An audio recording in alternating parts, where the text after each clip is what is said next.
Parliament elections త్వరలో రాబోతున్నాయి.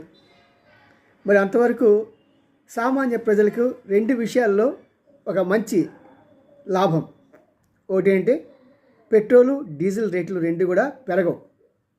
పెరిగినా సరే మరీ ఎక్కువ ప్రెషర్ అవుతాయి. ఎందుకంటే ఇప్పుడు మన ఈ హూతీ తిరుగుబాటుదారులు షిప్ల మీద దాడి చేయటం మూలంగా కొంత పెరిగితే స్లైట్గా పెరగచ్చు, కానీ సాధారణంగా ఎక్కువ శాతం ప్రభుత్వమే భరించడానికి అవకాశం ఉంటుంది. ఎందుకంటే పెట్రోల్ రేటు పెరిగితే అది డైరెక్ట్గా ప్రభుత్వంపై వ్యతిరేకత పెంచుతుంది.